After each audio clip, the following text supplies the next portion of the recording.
Well, hello everyone, and welcome back to Questions with the Professor. In today's video, our subject will be centered around the ethers and the etherization of the blood. Um, these questions will include how we can begin the process of etherization of the blood, the etheric energies, old world structures, plasma, lightning, orgone energies, ethers within our food supplies, and the cyclic nature of the ethers. My first question to Douglas is: in your first, in your most recent videos with John, the Spiritual Enlightenment series, you said we should begin to look at the new materialistic sciences with, in combination, how they commingle with spiritual sciences. I agree with that, as well as I believe Dr. Steiner would. However, shouldn't we look back to the past, to the ancients, at how they increased their spiritual or their etherization of their blood?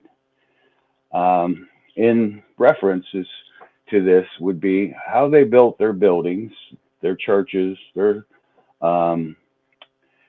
how they lit them, how they created the acoustics, and how they designed these buildings, I believe, was a way that helped to etherize the etherization of our blood. Douglas, can you comment on that?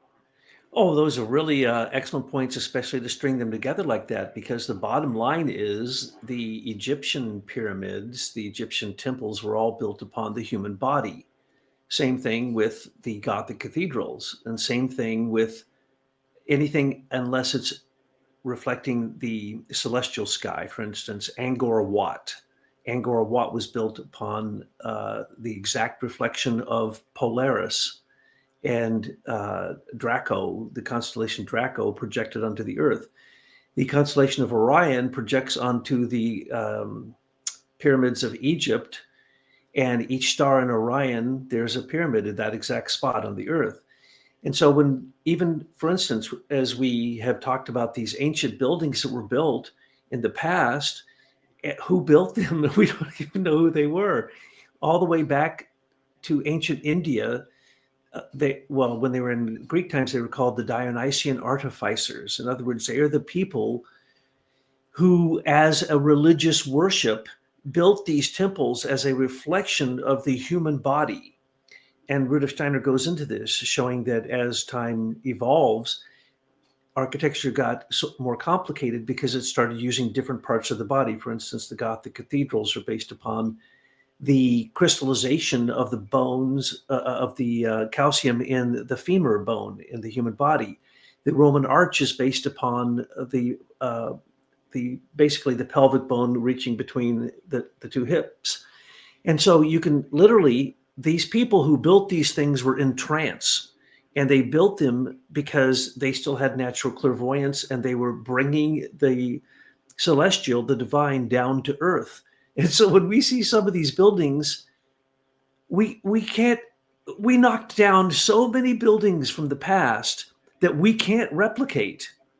And yes, we might have used some of those stones in many cases to build something new, but the foundation is still there. The foundation, for instance, in Lebanon, the temple of Baalbek has the largest columns. That's where the Greeks got the idea of the columns. But they're built upon the largest slab of stone ever cut in human history. No one knows where it was cut, how it got there, nothing about it. But that's where they built one of the largest Greek temples of the ancient times that couldn't even be replicated by the Greeks. So here you have the Greeks looking at ancients, following their secrets, and those were secrets taught from one person to the next. Now, the etherization of the blood is simply the process of ascension. And unfortunately, in the past, we didn't have an ego. So these people who literally would go into trance, and when you're in trance, when you're in your subconscious hypnotic state, you have all human wisdom. It's all there. The collective consciousness is there. So these people were accessing collective consciousness. And then the same would be true with the etherization of the blood in terms of religious practices that were done in those buildings, by the way. And those buildings were built so that they have exact acoustics, exact images, exact symbols that would cause ascension to happen, because the people in the ancient times didn't have an awake ego like we have. And so basically their buildings were literally going into the divine. But those are the same buildings you go into at night when we sleep in the modern age. And in the ancient times, same thing for them when they went into their sleep realm. It was the collective conscious. It was somewhat of an egregore, a group soul. So we're talking about humans coming out of this highly refined, connected, spiritual, telepathic, clairvoyant that reached into clairsentience and clairaudience, and that, the gods, they could see the gods, they could see the angels, they could hear them. Moses heard God, saw God. God gave him his staff. These are very down to earth, real things. So this is literally the intervention of the spiritual beings in the time before the mystery of Golgotha, when we all were implanted with our own personal I am, our own ego, and had to enter into this dark age and try to find the light that is there and develop the light that's in us. And now we don't need temples. We are the temple. We are right here in our heart. We have 7 chambers. We've only developed 4 of them. We have 7 chambers in our head. You can develop these things. So you ask, how do you develop that? Well, first off, you become conscious that you are the temple of God. You are the temple of wisdom, the temple of Sophia, and you build it upon the 7 pillars of virtue. Well, what are those 7? Those are your 7 chakras, the 7 chambers of the heart, the 7 chambers of the head, 7 chambers of your organs, the 7 planets. All of that was built into the ancient buildings. And not only that, in the ancient times, you'll notice on the outside of the building, they're incredibly decorative, aren't they? And statues are there that teach you things. And the mystery wisdom was literally taught by looking at the outside of these buildings as the first stage of initiation.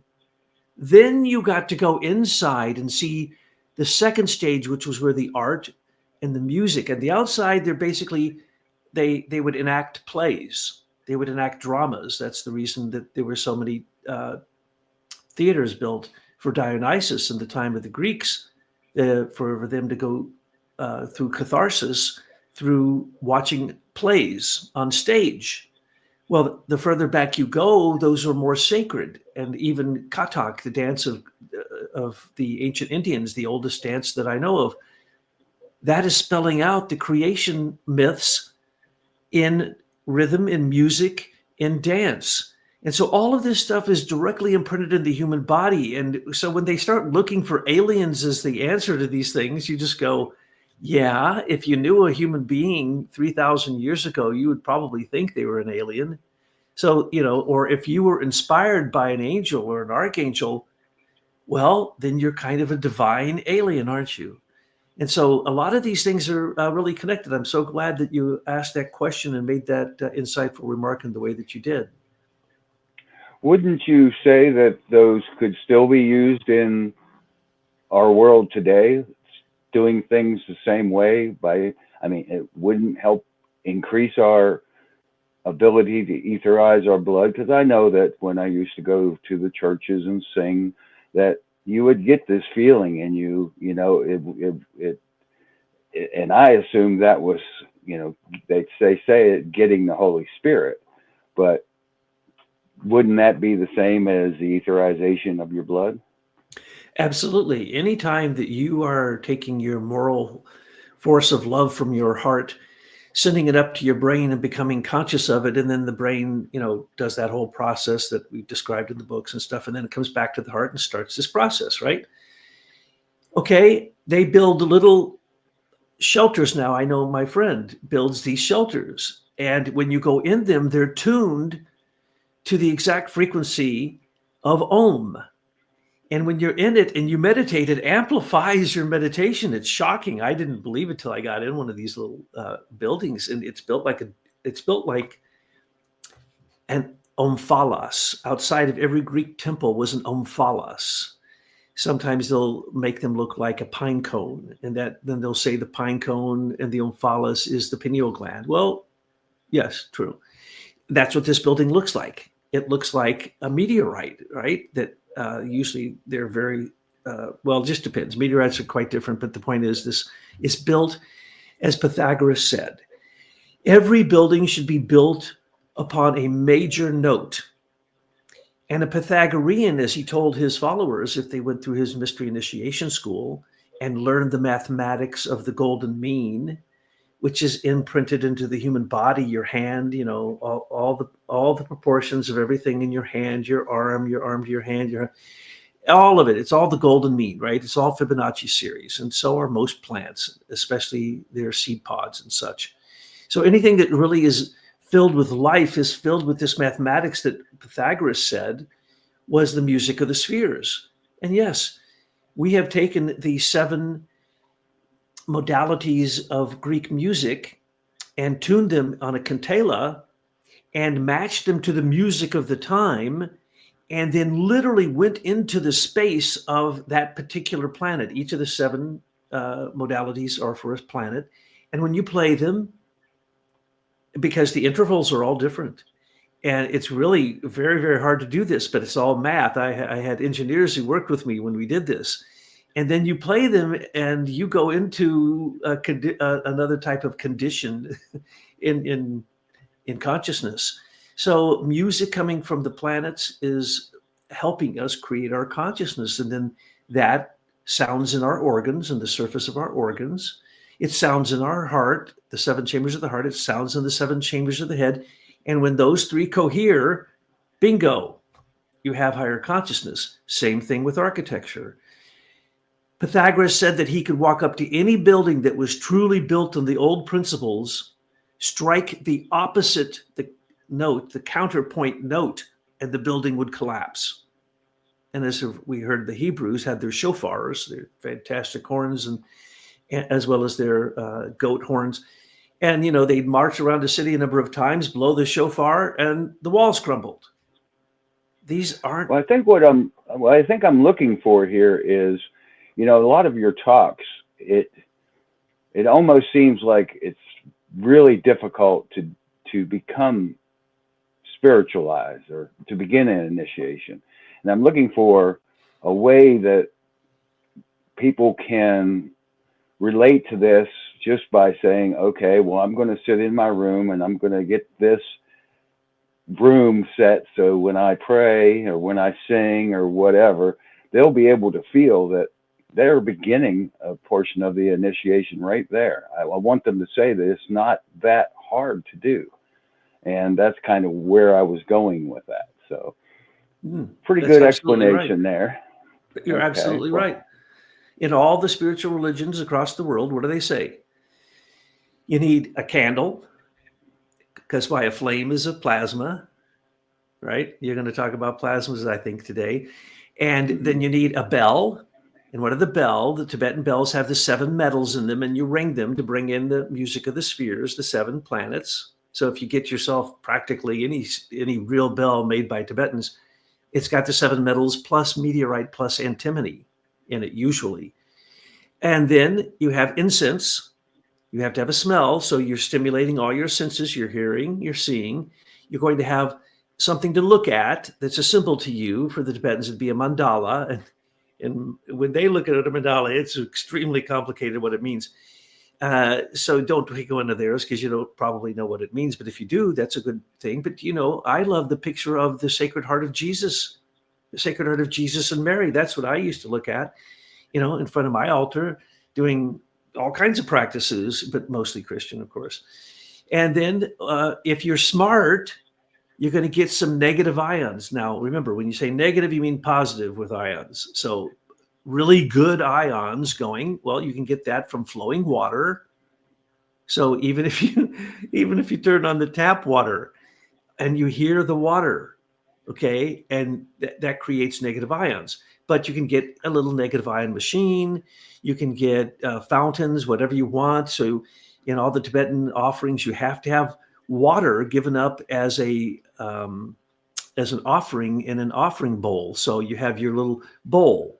Now the Buddha had his begging bowl, so all he had to have was the thing that he ate his food out of, and that's also what he put his water in to offer it up to the divine. So you should have some water, right? And then you should do the basic things that you do when you're working on any meditation. You get in a quiet space, you do it on a regular basis. My advice is always do it, always do it before you go to sleep and when you wake up. And if you can, one other time in the day. But that is the time when you're sensitive and you can actually have the ability to partially see into the spiritual world and receive messages and so on and so forth, especially in the morning when you wake up. And then there's 1,000 other things that every tradition will tell you that you can do. For instance, if you really want to know something very deep and you're in your meditation or before you go to sleep, you ask the question over and over, one day after the next, say 3 times, and you say, I'm asking the question of Saturn, and I'm going to use this example, though in fact, be prepared. I'm asking Saturn, what is my karmic relationship to Ron Spence? Have we been in previous incarnations together? Where we, whatever, please give me the answer. And so I ask it very quietly. I get very empty before I go to sleep. And I think of you. And so I think of the way you move. That's the most important thing. The way you move your arms and legs, the way your speech, the way you laugh. And I picture you, and then that draws the energy there. And then in the morning, when I wake up, I say, okay, I asked the question of Saturn. I'm asking the answer from the moon. And if the spiritual world wants you to have the answer, you'll get the answer, and it'll give it to you. It's just that simple. Like you said, this is really simple. All of I give the complicated answers because we're in an age of scientific materialism. And so I want people to understand that the things I'm talking about are woo-woo, that they actually have a grounding in the world. Post Rudolf Steiner said we're supposed to connect all of spiritual science to modern science because modern science gives us the information. But I don't accept any of their theories, okay? But I read science research every single day, and I'm looking for facts. And then I put those facts together with what the ancients have indicated in their sacred texts, in their architecture, in their music, and their song, and their dance, and their poetry, and all of those are worship of God. As Van Morrison said, he realized one day that all things are in God. I mean, anything of any substance is about God or love. Well, love is God. So that means most of the great books that have ever been written, most of the great things ever written were written about God, who is love. So it's really that easy, but you can get very complicated. Also, if I'm going to give you good advice, put crystals near you or on your body, especially double terminated crystals that have their own field, that they generate their own field, right? They're gods. That is a god. Sitting right here next to me. And as I'm looking in the empty, what looks to be empty void inside of that crystal, Steiner says you are looking at a god. And if you tune yourself to it, you will hear it. And the gods can speak through it. So put it near your bed at night, 2 feet, within 2 feet of your head, even under your pillow or under your mattress, or right next to your bed. And it will start to become a broadcast and receiving station, but then so is your pineal gland and so many other parts of your body, which really, as I want to re-emphasize this, anytime you go, as I have done, I went to every major capital in Europe many times, in many cases, to stand in those buildings, to stand in the oldest buildings. And in every case, what did I see? What did I feel? I felt this was people saying, this is what God wants to have as a house, to come down to tell us that we are the house of God. And it doesn't matter. It's the pyramid. And I was in the sepulcher of the Great Pyramid, and received all these inspirations because it's imprinted into the building for psychics. So we can go to these buildings and we can see the whole history that happened there, right? In every one of these buildings, it all said the same thing. No human built this. Stand in St. Peter's. I said this to my son. When you get there, stand there, look up at the dome, and ask yourself the question, do you believe that two dudes built this building? You're not going to believe it. You can't believe it. They were either inspired by divine forces and knew things we didn't know. And the further back you go, the more they knew those things because they were clairvoyant. They knew how to work with stone, water, all the elements. We make machines and think machines are going to overpower nature. That is the problem here. And that's why our buildings are so darn ugly. But if you really, want to look at Gaudi's building, the Church of the Holy Family in Barcelona, or any of those buildings that he built, he was divinely inspired. Okay. There's no one like him. And when you enter into those buildings, you literally are encountering archangels beyond a shadow of a doubt. And so this happens with, the older the building, the more it's true. Well, that should help everyone on their road to beginning the experience of initiation or spiritualization or etherization of the blood, which are basically all the same from my understanding. So let's take it just a little bit deeper. In some of your past other audios and videos, you've talked about the 7 stages of life. A lot of people in our first stages of life, we ended up with traumas. And those traumas will cause blockages in your ability to access the higher realms.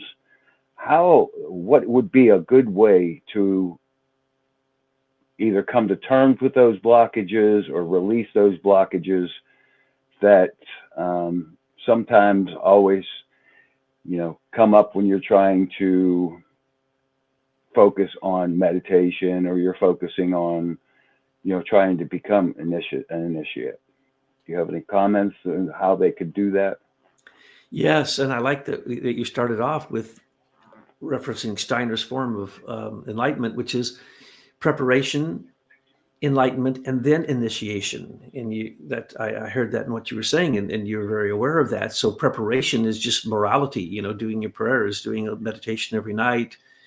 There's only one rule, and that's love God with all your heart, all your mind, all your soul, all your strength, and your neighbor as yourself. It's only one rule, right? So if you do that, then that's going to put you on the path. That is the moral training. That's preparation. Then comes enlightenment. And enlightenment for me is very, very simple. Because enlightenment means, in Rudolf Steiner's mind, that you tapped in, even for a moment, to the monastic principle or spirit self, or what most people call your higher self. Now, when you do that, you automatically know one thing. You're immortal. You reincarnate. You ain't going to die. You just conquered death. And at that moment, and there's no way I can explain this to you, it's called the golden moment of enlightenment or illumination. 1,000 different ways it appears in different traditions. But the point is, at that moment, you lose your fear. You lose your doubt. You lose your hatred. You lose your selfishness, and you start thinking about other people. And you think, I just want to be a conduit for the greatest amount of divine love that can flow through me. And I don't want to keep any of it. And I don't demand any of it from anyone. That's enlightenment. Okay. And you do it for who?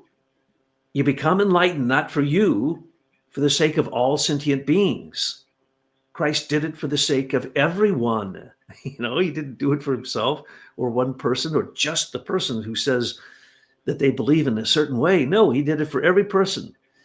And it's there because why? We now have an ego, an I am, that can be independent, right? So how does this affect you? When you're young, everything in your environment goes right into your organs and it builds your organs from age, as you made reference to, the 7-year cycles.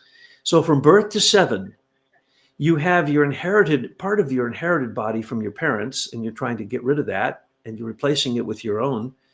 But up to that time, every word that's spoken, every gesture in your presence, whether you see it or not, Every color on the wall, the shape of the room, everything, whether the house is electrified, every single thing goes in and builds your organs. And unfortunately, the trauma you talked about is so profound in our age, hardly anyone gets out without horrifying trauma in their childhood. And in your childhood, from birth to age 3, Christ has surrounded you to help you stand upright, speak, and think. A lot of people never reach that. You can be an adult and still not ever have had a thought. It's just an automatic reaction. Or you can be a Down syndrome child, or you can be an autistic child, and it looks as if you're handicapped. But Rudolf Steiner says those are some of the highest people on the earth right now. So you want to talk about damage and trauma? Nobody's more damaged in trauma than severely autistic children who are nonverbal, who have also a lot of spasms and a lot of, they have to be in a wheelchair. And so that's as bad as it gets. Some people say that happened because what happened to the child in utero, and Rudolf Steiner points this out, that what happens to you in utero, in your mother's womb, is the most important time of your life. And, it's kind of strange to hear that. You go, what? I had nothing to do with that. No, you had everything to do with that because you chose that. And so I look at what happened to me when I was in utero and I'm going, well, that explains a lot. And then you look at especially eclipses and really terrible astrological aspects and comets and things like this. This is what you look for in utero, because the damage done in utero is sometimes irreplaceable. I mean, unsolvable later. The damage done from birth to 7 can be undone with Waldorf education from 7 to 14. I don't care how bad that child is. If he comes to Waldorf first grade and stays till 8th, he won't need special ed anymore. I know, I did this for decades, and they brought me the worst children. And they'd all say, no one can handle this child. This child's a first grader, has been kicked out of 6 schools already, and it's not even Christmas. Oh, but I love her. She's beautiful. She's going to be my best child. And she turned out to be the genius child, just beyond genius, but nobody could deal with her, right? Tourette's children with spasms, just horrible stuff. No, love heals it all. And all children should have healing education. That's why I was a Waldorf teacher for so many years and trained so many Waldorf teachers and still promote Waldorf education. And I've written these books on Waldorf education to help anybody train themselves on this so they can homeschool their child. Because really, you can't trust anybody. You can't trust any daycare center. You can't trust the schools now, especially. So you have to try to reduce the trauma in your child's life, reduce the stimulation in your child's life. And Rudolf Steiner said a good education wouldn't do what you wanted it to do unless you had good nutrition. So they have to have good nutrition. So if you had a lot of trauma, I'm going to give you the answer. Because if you can't do any of this stuff I just mentioned, there's just one simple answer. One very simple answer. Go back. You have perfect memory of every speck of your trauma, but you won't look at it. You need to look at it objectively as an adult. You need to then look at it from the side of the person who gave you the trauma. You need to see the good and the bad, and there may be no good, but you need to see the objective nature of what happened there. And then you need to go to that person, if they're still alive, and forgive them in a sincere way. You have to forgive the person who traumatized you, or you cannot go on. You'll get it again in their next incarnation.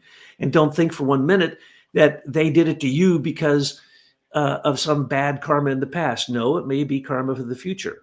And you don't know that. And you won't know that. That's the last thing you're going to get to know in most cases, is why things are happening the way they're happening.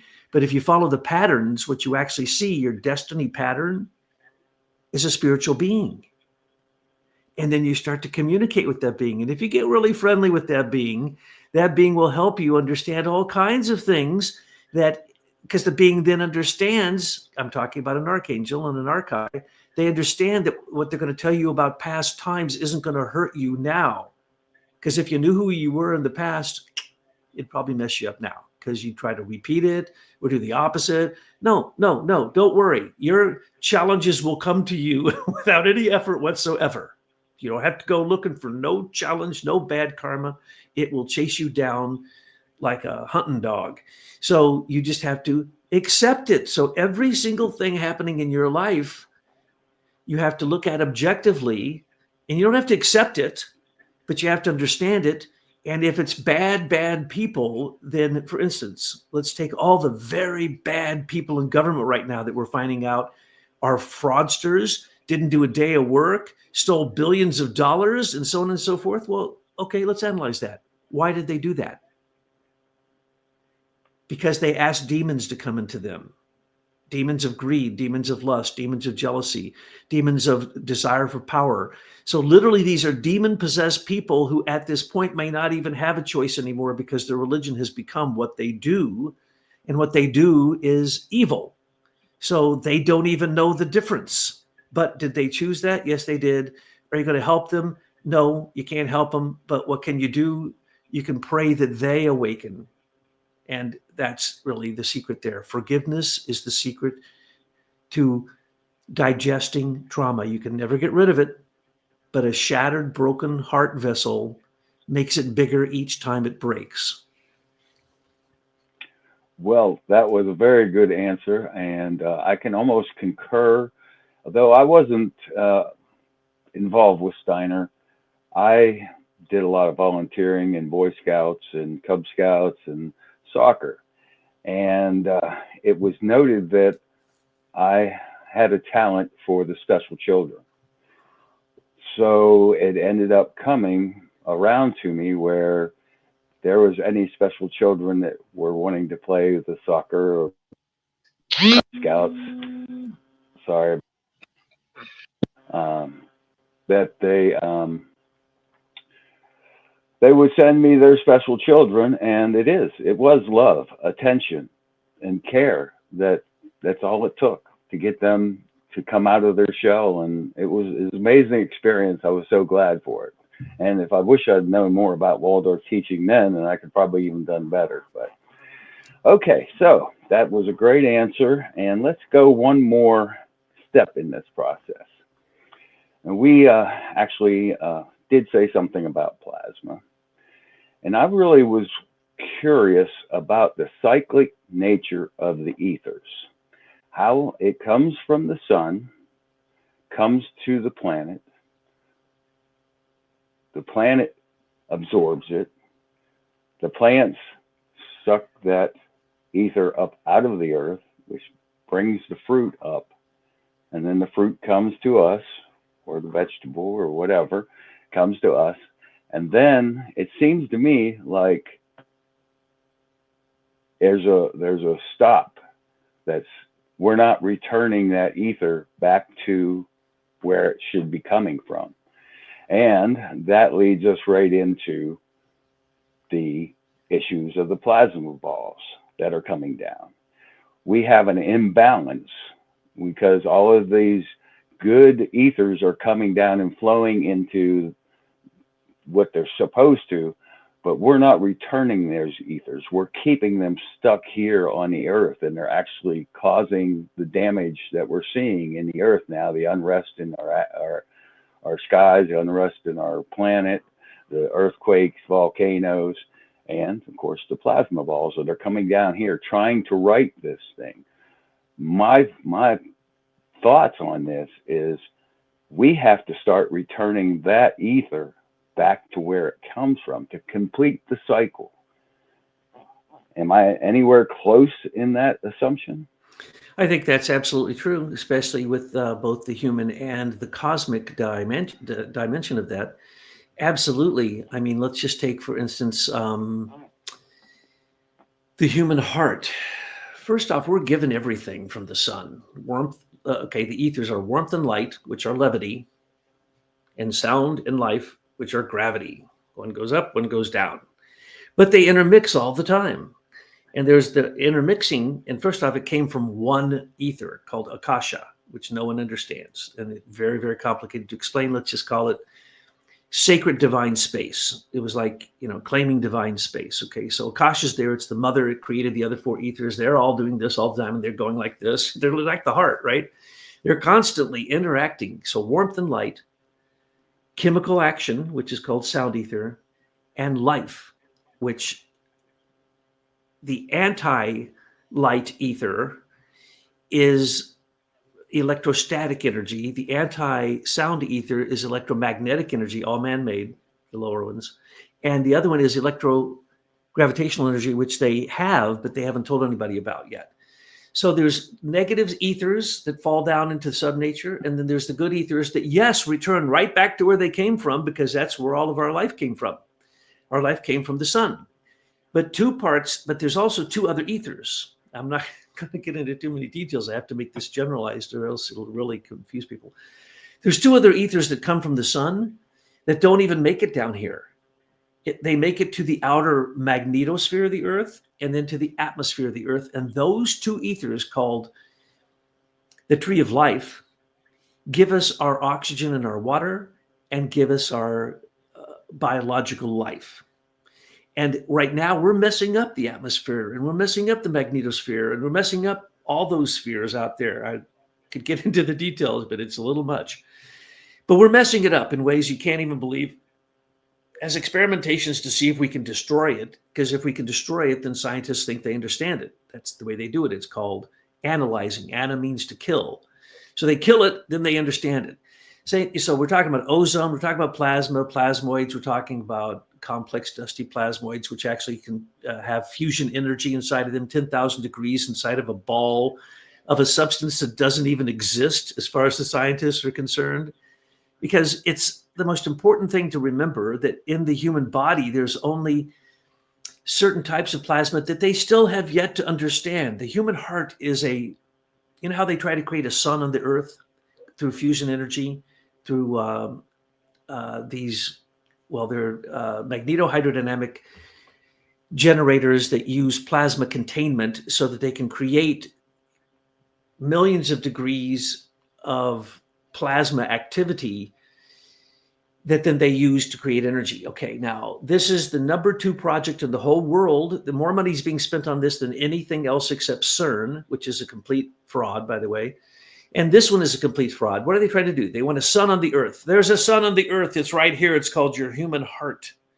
It's called a magnetohydrodynamic generator. And we've explained it in our book on the human heart, exactly how it works. Now, you can go out there and you can study all you want. And nobody quite has simply put together the most obvious of all things, that we replicate what we see in our own atmosphere of the earth. Because then they would notice that ionization happens with nitrogen, hydrogen, oxygen in gases that go up to create the aurora borealis, right? And then it goes way up into the atmosphere. And then this dynamic of the solar wind comes and interacts and creates the most beautiful walls of moving color. You swear it's alive. You swear it's alive. Matter of fact, when I've heard it, and I've seen it a lot, I would hear it. It would whistle, click, and make sounds. It had the voice of a woman. They now know this is true, but since its first discovery, they said no one's ever heard the aurora. No, they call it the auroral chorus now. And the auroral chorus is because part of the aurora, the sheets of the aurora plasma are going up into into what's called auroral electrojet that goes into the plasmasphere and even into the magnetosphere. And through those sheets, they bring down oxygen and water. Oxygen and water is created at our North Pole. And it's literally created out of cosmic hydrogen in the atmosphere flowing from the sun, and cosmic helium and cosmic oxygen. And mind you, all the things that I mentioned in this process that happens in the etherization of the blood, those are the most prevalent elements outside of our Earth. So the Earth does exactly the same thing as we do, and we and the Earth are the same thing as the monad. There's no atoms. Complete nonsense. There's no nuons and bosons and no, there's none of that. There's no such thing. It is a complete imagination of a theory that will be supplanted very soon, because plasma physics is coming in and showing them that it's all nonsense, that there's such thing as cold plasma, which can create cold fission and cold fusion. So we don't have to go to blowing things up like at CERN. We're accelerating things and then blasting them. We don't have to blow up atomic bombs to find out about the ozone. We don't have to send up particles that we activate with HARP so that we can see if the plasmoid balls in the exosphere will absorb them. This is insanity, folks. With every single invention, no one ever says, what does this have to do with a human? And no one ever says, why are you making a weapon out of it before you make anything else? And that's exactly what's happened with plasma. But right here in our human body, a clairvoyant can see this, and it's a stream, and it actually relates to parts of your body. The front part relates to your vagus nerve, and the back part to your spine and to your, to your head, to your brain and your nervous system. And then the chakras come from the back out to the front, and you can see the spinning and all that stuff. But the spinning is happening where? From the heart up, it's happening in the front. It's not happening in the back. So really, that's how you see somebody's evolution right here, by watching what goes from the heart to the head. Here's the problem. You look at some people and all you see is an animal coming through their face, because that's what they are. And you look at their heart and you see this black stuff, which looks like this. It's yucky. It's like yuck. You want to get away from it. Okay. Well, that's because they don't have any thoughts. In some cases, they don't even have a spirit and they don't have a soul, because there's so many people incarnated now. There's many people who don't have the higher nature. They are simply an automaton. And those are some of the people that are being kicked out of our nation right now. Okay. Those are people who kill without remorse. They're not even antisocial. They're asocial. They don't care. I dealt with a lot of these in prison because I've done a lot of prison work. And I met a lot of these people. Okay. And they don't have a soul or a spirit. But you know what? They can talk to you like, they're really smart, and they can talk to you with all kinds of things. I've also met so many, because I did my work in the religion with people who were possessed and stuff like this, right? Well, this is what's going on. Either you are going towards this ascension and you can start to see it and feel it in yourself and in the world, or you are in the hands of the devil right now. And if you don't think you're in the hands of the devil or in the hands of an angel, then you're in the hands of a devil, okay? Because this right now is as evil as it's ever been on the earth. We are being bombarded with so much poison from every single direction. And you're told, supposedly from the government, the truth, and it's always a lie. And now we're finding that out. There's no single department of the federal government that isn't a complete fraud. And so what are we finding out? We're finding out that this is the mini war of all against all. And so the big deal is perfect yourself. And when you perfect yourself for the sake of all other beings and you walk into a room, guess what will happen? The evil will walk out the other door, because evil cannot be in the presence of the power of the spirit. It can't.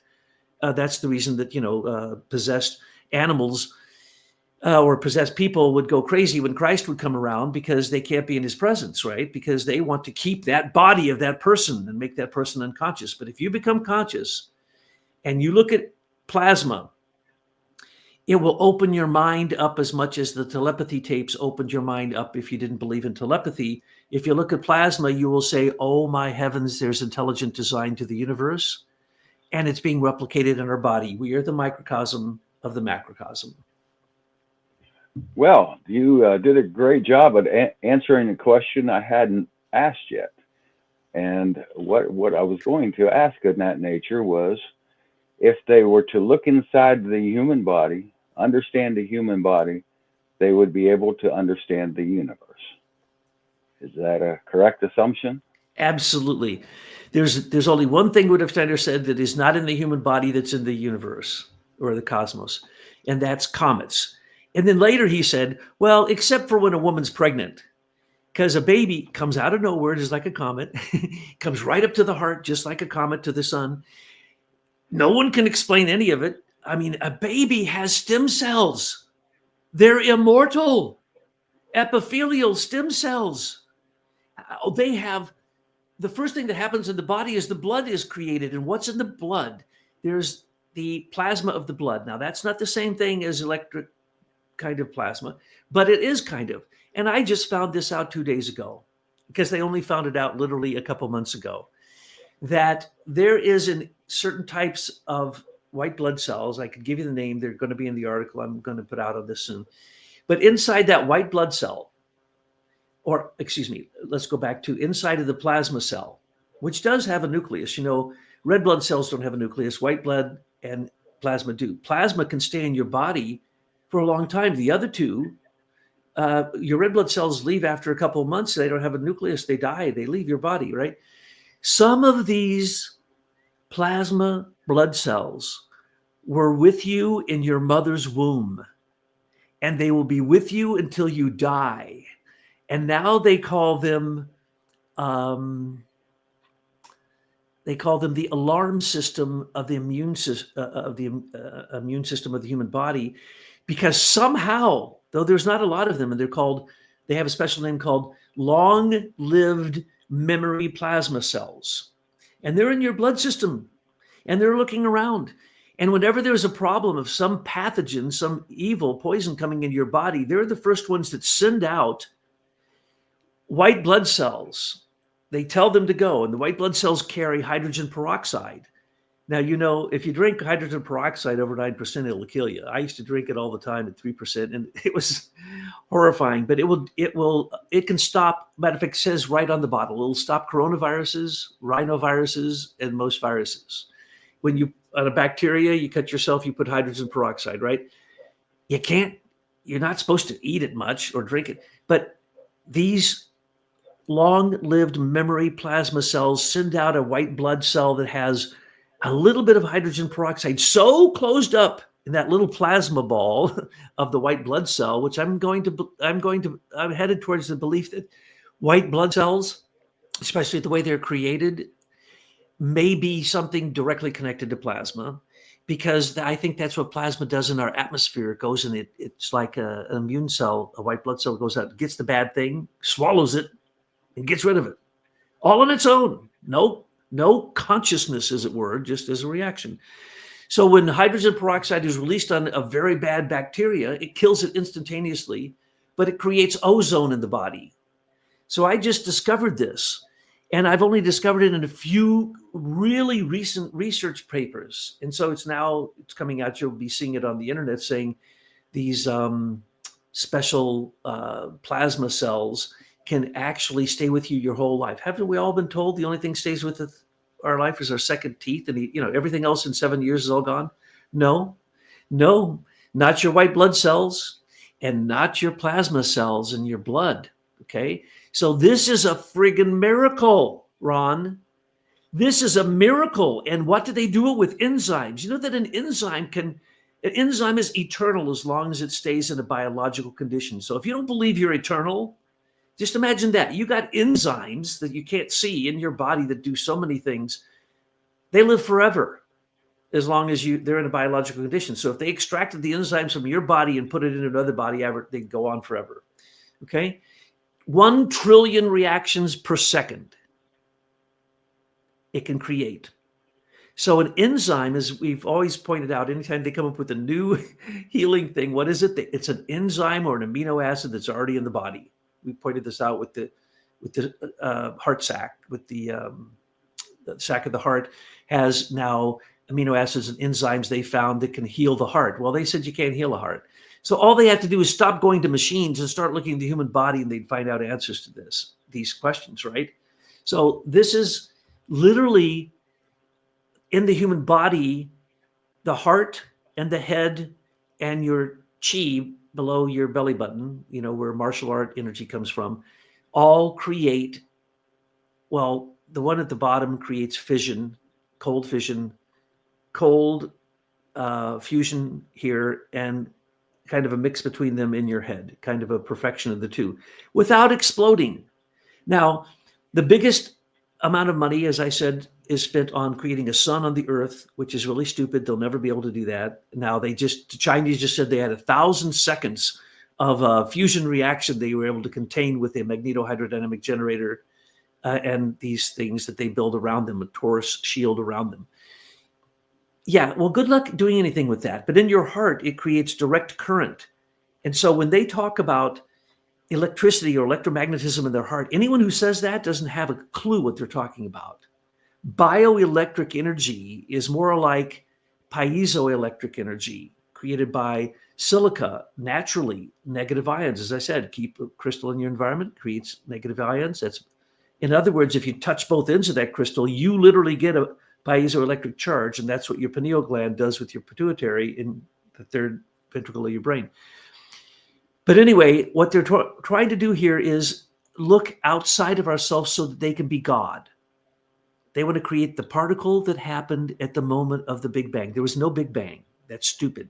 Anyone who thinks that, I'm sorry, you're stupid. I'm not even sure you're trainable if you believe that. And at least 75% of scientists do not believe in the Big Bang. That's why they had to add inflation to it. That's why they've had to add all these new things. And as of the last few weeks, they have found out more proof that the Big Bang is complete nonsense. So, and what happens? Nothing. And everything you've ever heard about a black hole, all wrong.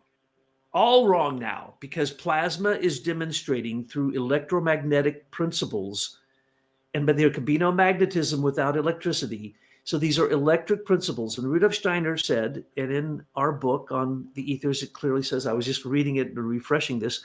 He says there are two things in the universe.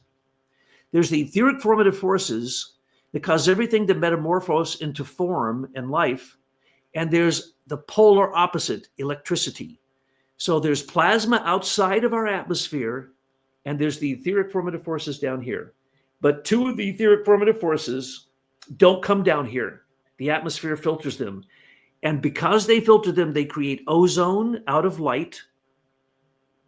And there's really three that don't come all the way down. Light doesn't come all the way down or it'd kill us from the sun.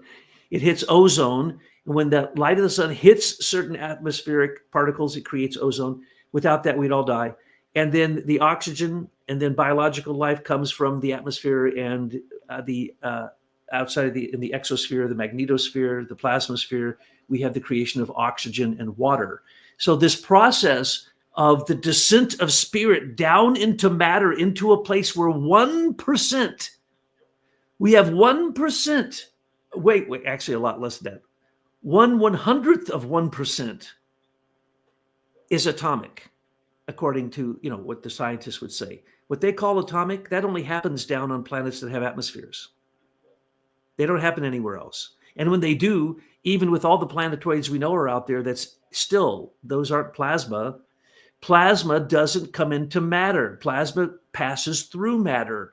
Plasma does not obey electrostatic, electromagnetic, or electrogravitational energy. It does what it wants. It's got a mind of its own, as it were, right? But when we get it inside of ourselves, if it had a mind of its own, how would we have any freedom if that plasma that had a mind of its own did its own thing from the heart to the head? No, you have to create that. You personally have to take those forces, those formative forces, and those higher ethers under your own willpower and put them into your body, and then you have infinite energy to feed the spiritual world when it goes up and to receive what the spiritual world gives you to come back down, what we call the earthly and cosmic nutrition stream, or the etherization of the blood, which Ron has made a number of references here today. And really, there's nothing much more complicated than that. I've been working on this since I came across anthroposophy when I was 18. I'm 70 now. So I've been working on it a long time, and I only realized this just in the last couple of weeks. And I'm going, I'm going back and reading these things going, it's right here. Steiner said this. How did I miss that he said that plasma germ cells are plasma? So the ovum of the woman, the sperm, that the sperm, the little thing at the end, that's plasma. No one knows where that comes from. The human body doesn't create it. It just appears, and it goes, the flagellata or whatever they're called, it goes like this until one single sperm goes in. When it does, it loses its tail and bursts with light. That's plasma.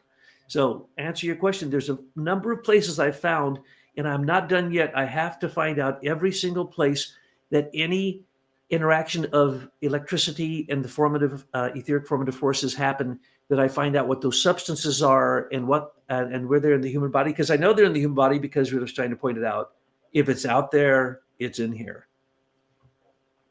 Well, that was awesome. Just to think about immortal cells Well, if there are such, if your claim is correct, then we probably actually have cells in us from the ancients that have been passed down as being immortal from one parent to the other and to the other to the other to the other. So that's really mind blowing there. In that essence, that's really great. That's And you've exactly how also, Steiner, he gives an analogy, and he says, this person, and then they had these people, and these people, and these people. He says, that is plasma. We have a DNA direct living connection that is a spiritual manifestation that has been alive ever since the first Cro-Magnon human beings.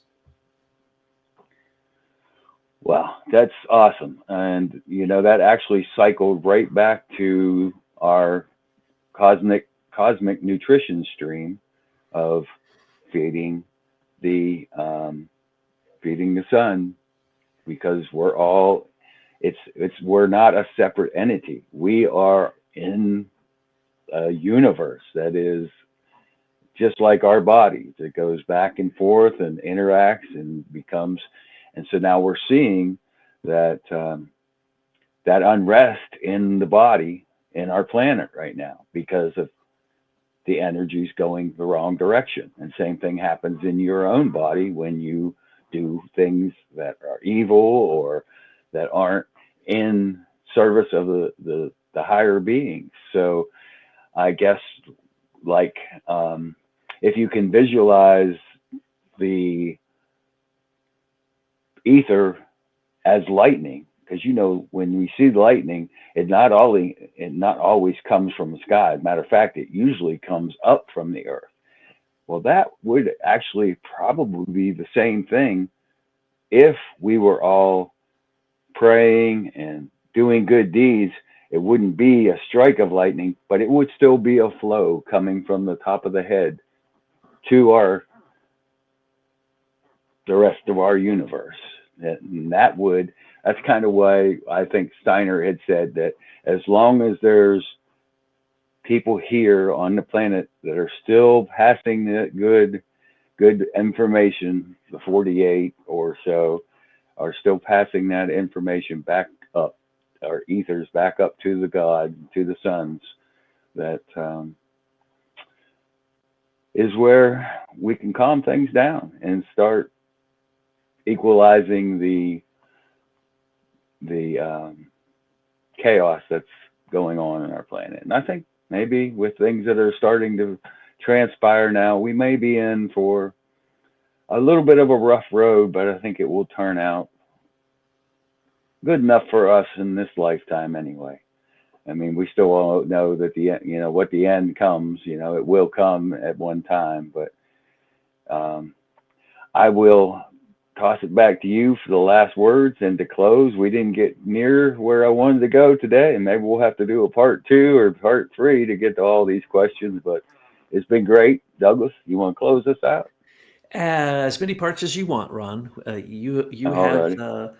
a great way to get me to talk about things that I usually don't talk about, and in direct ways, which I usually have to give a lot of preface for. So I think that we get really to the heart of the matter, and people really appreciate that. And I'll just end by saying something profound. Let me see. What can I say that's profound? I know. We came from the sun, and we shall return to the sun.